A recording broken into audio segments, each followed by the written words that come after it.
Shri Ravi Shankar Prasad for inspiring the audience here and people, individuals watching this telecast live, millions of viewers. Well, ladies and gentlemen, it's indeed a matter of great pleasure that the Honorable Chief Minister has already indicated the various steps going to be taken by Government of Karnataka and the things to happen in the next few months. And also, over 7 memorandum of understanding are expected to be signed in the areas of skilling and knowledge exchange, R&D, and startup collaboration. And also, 15 global innovation alliances, CIA sessions will be there. As already indicated, the BPS 2020 has gone global with the participation of more than 25 countries, which indeed is a big record. And I think we can energize ourselves to give a huge round of applause to the Government of Karnataka that more than 25 countries have come in, and this indeed is Asia's largest virtual tech event. And of course, next is now is what is the theme. So you can watch what exactly is going to happen in the future. Thought leaders will congregate here and they will discuss about the various aspects of Bengaluru Tech Summit going global, cutting-edge areas, startups, and also various collaborations and 60+ GIA speakers. And 500+ international delegates also will participate here from different sessions. There have been dishes from different countries, and later on we will be hearing His Excellency the Prime Minister of Australia and also the Mr. G. Office.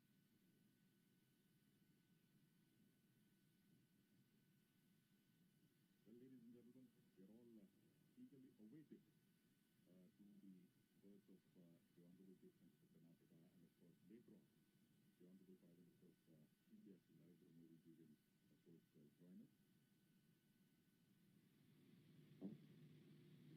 And after that, after the speech of the Honorable Prime Minister, as I indicated earlier, His Excellency Mr. Scott Morrison, Honorable Prime Minister of Australia, will address us. And His Excellency Mr. Guy Parmelin, Honorable Vice President of the Swiss Confederation, will address us.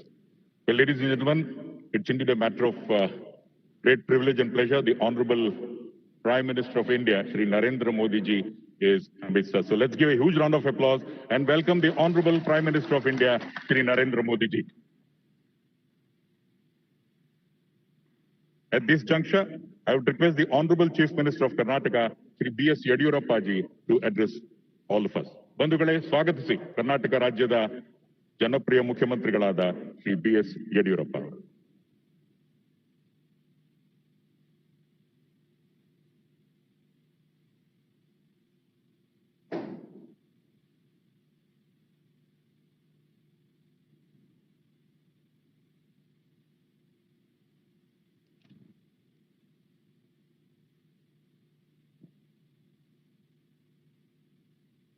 Shri Narendra Modi ji, Honorable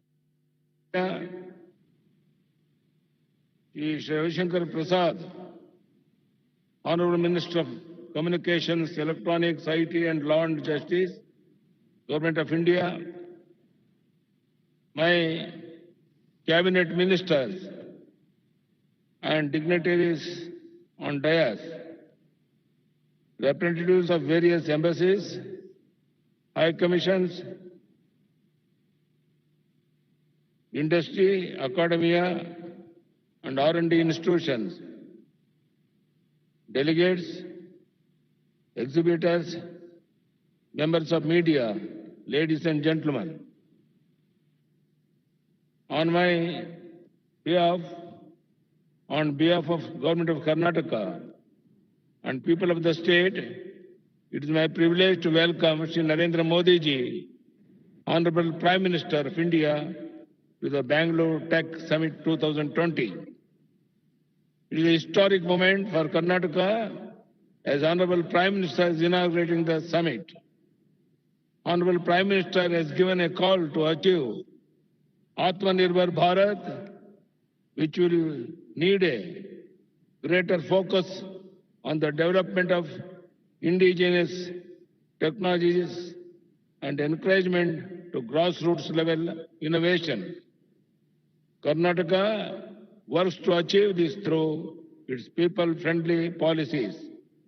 We are pleased to have over 25 countries participating in BTS 2020. India is one of the fastest growing major economies and is currently ranked as the world's sixth largest economy. Given the COVID-19 pandemic, digital transformation is now happening at a rapid pace, making programs such as Make in India and Digital India more important than ever before. Honorable Prime Minister has a great vision of making India a $5 trillion economy and a global economic powerhouse by 2025. Government of Karnataka pledges sincerely participate in Government of India's vision towards this. We are keen on making Karnataka the most attractive destination for investment, particularly for high-end technologies. Karnataka is one of the most progressive startup ecosystems in India. 4 out of 7 of the Indian startups that become unicorns in the year 2020 are from Bangalore.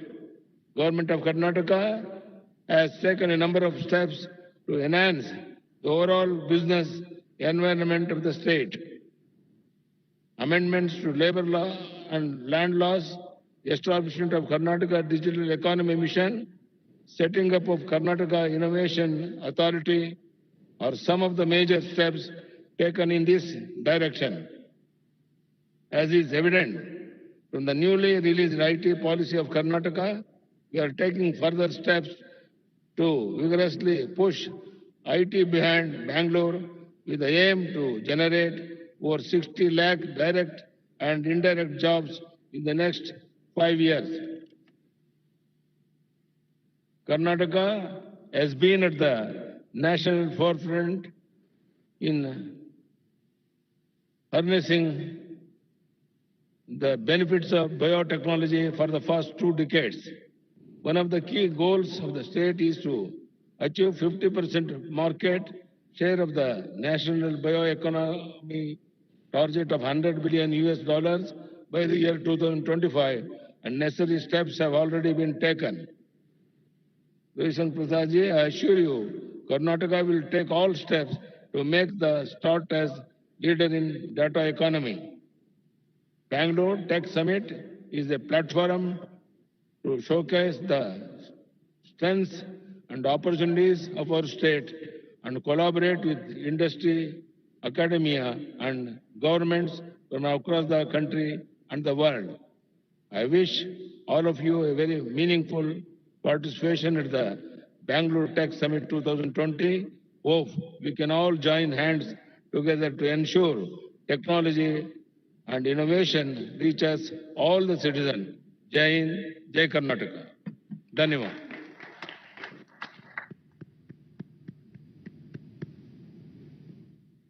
We would like to thank the Honorable Chief Minister of Karnataka, Shri B.S. Yediyurappa, for assuring the fraternity and, of course, the citizens that Karnataka will try and, of course, be a motivator towards the growth of the sector in this part of the world. Well, ladies and gentlemen, the most important moment of today's event is here. So please put your hands together, and we are all ready to listen to the words of wisdom from the Honorable Prime Minister of India, Shri Narendra Modi ji, for the inaugural address. Devi aur sajjano, swagat kijiye, Shri Narendra Modi.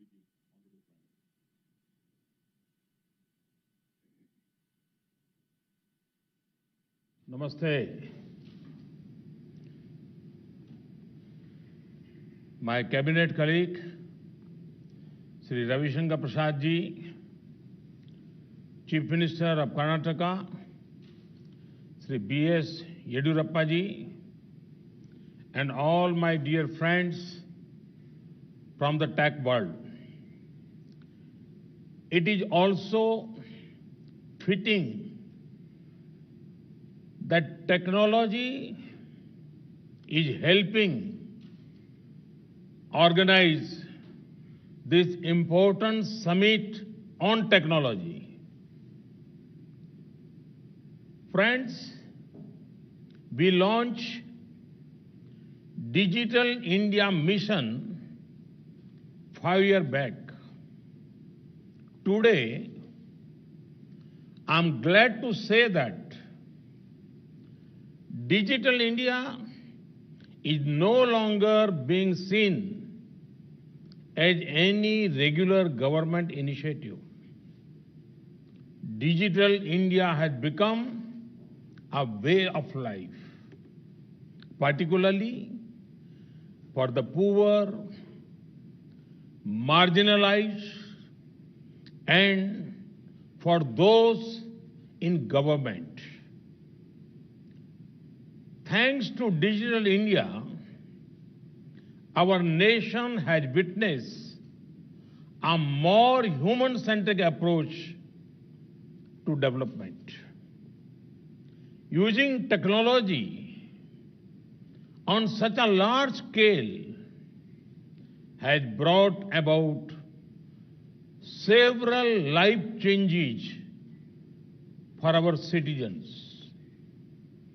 The benefits are for everyone to see. Our government has successfully created a market for digital and tech solutions, but it has made technology a key part of all schemes. Our governance model is technology first. Through technology, we have enhanced human dignity. Millions of farmers receive monetary support in one click. At the peak of the COVID-19 lockdown, it was technology that ensured that India's poor received proper and quick assistance. The scale of this relief had few parallels. If India is successfully operating the world's largest healthcare scheme, Ayushman Bharat, it is due to a big role of technology. This scheme has specially helped the poor of India. Now, they no longer have to worry about access to top quality and affordable healthcare in any part of India. Our government has used the power of data analytics to ensure better service delivery and efficiency. Internet came to India around 25 years ago. As per a report, the number of internet connections recently crossed the 750 million milestone at such a speed and scale. Today, when we are able to help the poor build their home at an unprecedented scale, speed and transparency, it is thanks to technology. Today, when we are able to provide electricity to almost all households, technology has played a key role. Today, when we are able to cross toll booths faster, it is due to technology.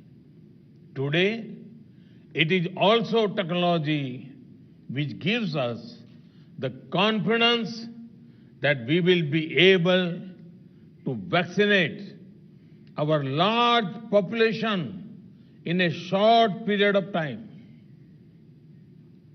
Friends, when it comes to technology, the way ahead lies in learning and growing together. Inspired by that approach, a number of incubation centers are opening in India. Over the last few years, a great culture of hackathons has developed in India. I've attended some of them too.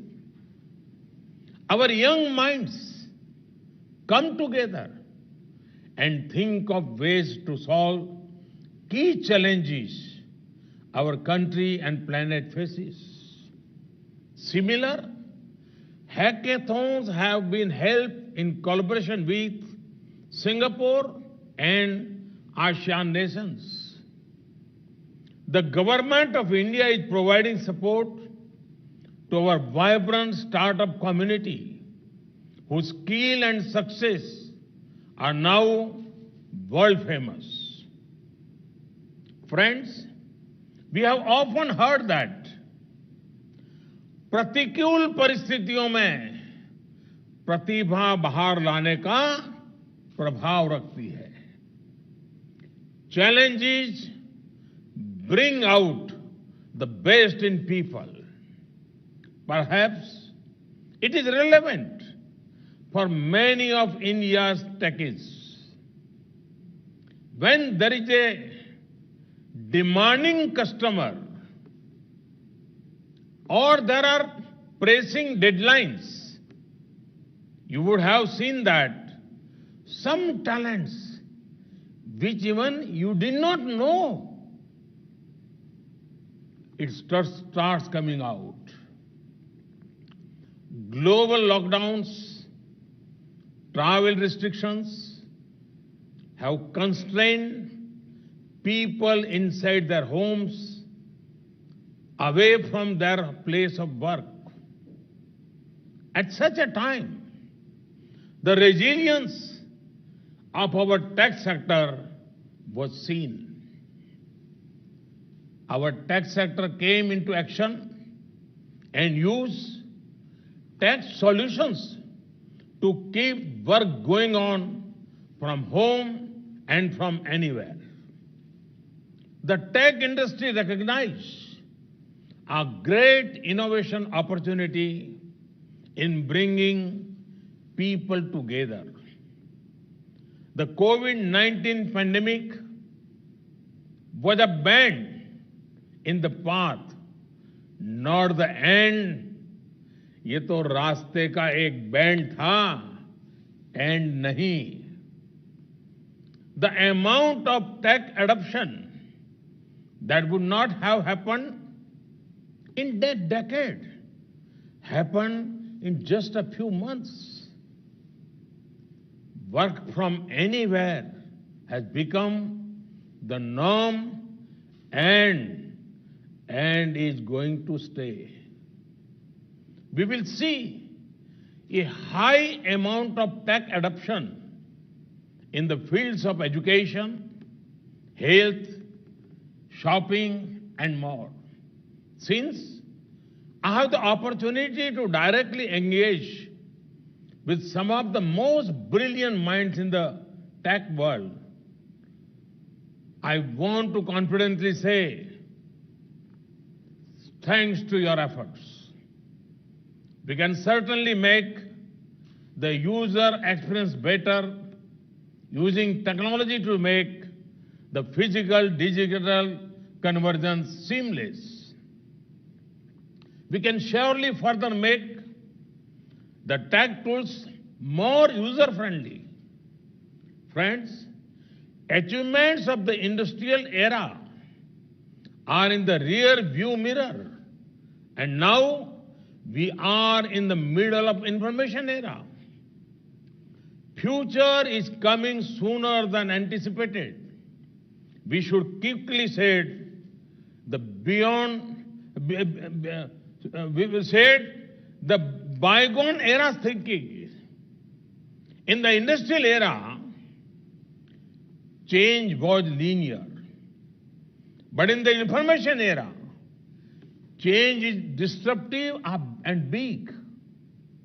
In the industrial era, first mover advantage was everything. In the information era, first mover does not matter, the best mover does. A few had access to it.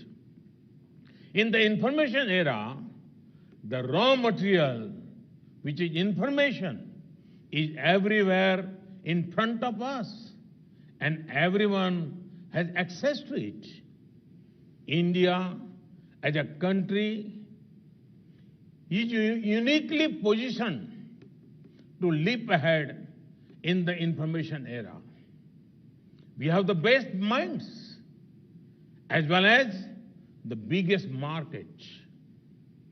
Our local tech solutions have the potential to go global. India is at a sweet spot. It is time for tech solutions that are designed in India but deployed for the world.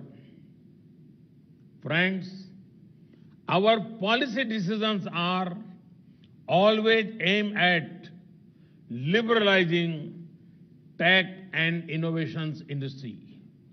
Recently, as you might have heard, we have eased the compliance burden on the IT industry in various ways. Besides that, we have always tried to engage with stakeholders in the tech industry and chart out future-proof policy framework for India. You all are the drivers of this industry. Can we make a conscious attempt to take our product level innovation to the next level? A framework level mindset has the potential to build an ecosystem of multiple successful products. Creating a framework is like teaching many people to fish and also enabling them with a fishing net and a lake of full fish. One such example of a framework level mindset was UPI, BHIM UPI. Conventional product level thinking would have meant we would come out with just a digital payment product. Instead, we provided India with UPI, an umbrella platform where everyone can host their digital payment products and plug in digital payments. This empowered many products. Last month, recorded more than 2 billion transactions. We are doing something similar in the National Digital Health Mission. Some of you may have also heard about the Swamitva scheme. It is an ambitious scheme to give land titles to millions of people in our rural areas. This will also be achieved through technology like drones. This will not only bring an end to many disputes, but also empower people. Once the property rights are given, technology solution can ensure prosperity. Friends, technology is setting the pace for the defense sector to evolve. Earlier, wars were determined by who had better horses and elephants. Then came the era of firepower. Now, technology is playing a very important role in global conflicts. From software to drones to UAVs, technology is redefining the defense sector. Friends, with the rapid increase of tech use, data protection as well as cyber security become very, very important. Our youth can play a big role in devising robust cyber security solutions. These solutions can effectively vaccinate digital products against cyber attacks and viruses. Today, our fintech industry is doing very well. Millions of people are doing transactions without any hesitation. This is because of people's trust, which is very important to be preserved and made stronger. A sound data governance framework is also our priority. Friends, while today I focus mainly on information technology, the scope and need for innovation is as relevant in the field of science as well. Be it bioscience or engineering innovations, is the key to progress. India has a clear advantage when it comes to innovation. Because of the talent of our youth and their zeal to innovate. Friends, the potential of our youth and possibilities of technology are endless. It is time we give our best and leverage them. I am confident that our IT sector will keep making us proud. Thank you. Thank you very much.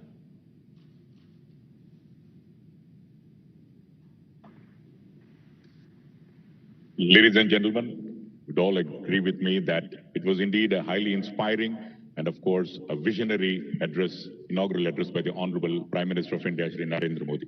Let's all once again give a round of applause and thank him profusely for taking time off and inspiring all of us. Thank you, sir.